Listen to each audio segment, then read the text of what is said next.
नमस्कार, news BK में आपका स्वागत है। मैं हूं आपके साथ रवि परिहार। इस समय सोशल मीडिया पर और इंस्टाग्राम पर, फेसबुक पर और कई बड़े-बड़े चैनलों पर एक ऐसा नाम चल रहा है, जो काफ़ी युवा है और काफ़ी चर्चित है, जिनकी कविताओं में श्रृंगार है और उनके कविताओं में अलग प्यार झलकता है। आज हम आपको एक ऐसी शख्सियत से मिलवाने वाले हैं, जिनका नाम है चंदन राय और ये एक युवा कवि हैं और अपनी कविताओं से हर सभा में लोगों का दिल जीत लेते हैं। आज हम इनसे बात करेंगे। न्यूज़ बीके में आपका बहुत स्वागत है चंदन जी। बहुत धन्यवाद। बहुत चंदन जी, धन्यवाद। हम आपसे जानना चाहेंगे, जिस तरीके से आपका सफ़र है ये, जी। आप यहाँ तक आए हैं, जी। इतनी कम उम्र में और ख़ास तौर पे कवि लाइन में जो आपने सोचा है, ये कैसे सोचा और ऐसी कौन-सी कविताएँ थीं, हुँ। जो आपको दिल को छुई और कवि लाइन में आए? और फिर वो कौन-सी लाइनें हैं, जिनकी वजह से आप चर्चाओं में आए? जी देखिए, हर व्यक्ति भविष्य में क्या करेगा ये मुझे लगता है कि भगवान ऊपर वाले ने पहले से सोच के रखा होता है। मैं लगातार प्रयास करता रहा हूँ और जब व्यक्ति प्रयास करता है तो कहीं न कहीं सफल होता है। मैं कविताओं में आया जब मैं बचपन में मैं चंदन दास की ग़ज़ल सुनता था और मेरे नाना जी अ, मेरा पालन-पोषण मेरे ननिहाल में हुआ। मेरे नाना जी भोजपुरी के कवि थे।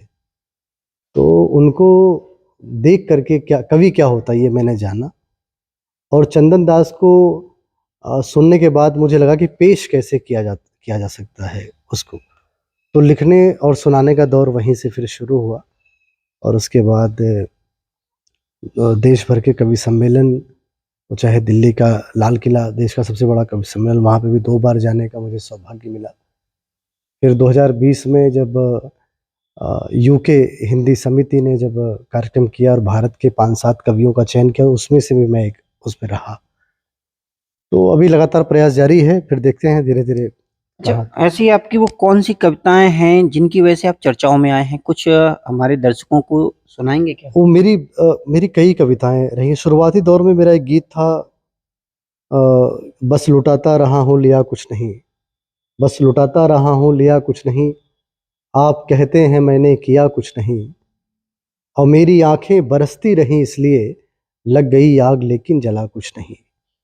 और एक मैंने लिखा था कि बंजारा हूँ, तुम समझोगे तो प्यारा हूँ, ना समझो तो आवारा हूँ, बंजारा हूँ। दुख से लड़ना ही जीवन है, आगे बढ़ना ही जीवन है, मानो ये इच्छा तुम मेरी, मत करो प्रतीक्षा तुम मेरी, मैं वापस लौट नहीं सकता, नदिया की बहती धारा हूँ, बंजारा हूँ।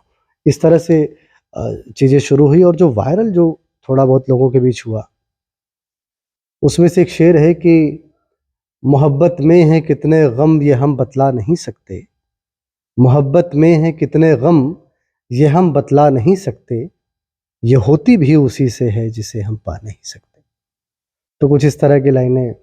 एक लाइन ये थी कि भले हर शख्स हँस कर के मेरा सत्कार करता है, भले हर शख्स हँस कर के मेरा सत्कार करता है, मगर मैं जानता हूँ कौन कितना प्यार करता है। क्या बात तो कुछ इस तरह की जो मैं सरल भाषा में कोशिश करता है! चंदन जी, जिस तरीके से आज की राजनीति में है, हूँ। कभी सत्ता का वो आईना है, सत्ता को वो आईना दिखाने का काम करता है जहाँ पे कमी होती है।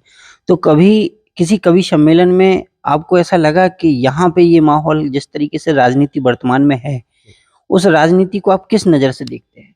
देखिए राजनीति हर युग में मैं इतना मानता हूँ, मैं क्या किसी राजनीतिक पार्टी को क्या किसी को दोष दूँ मैं।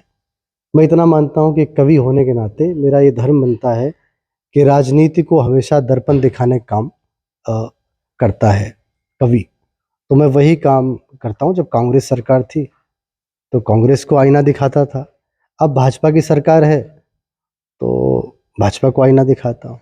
पहले थोड़ा ये था कि अ, हमें कोई डर नहीं लगता था, अभी थोड़ा-बहुत थोड़ा लगता है। बहुत ये लगता है कि राजनीति से जिस बचना तरीके से चाहिए। अभी एक नया माहौल देखने को मिल रहा है, वो एक कवि हैं या सिंगर हैं नेहा राठौर, जी।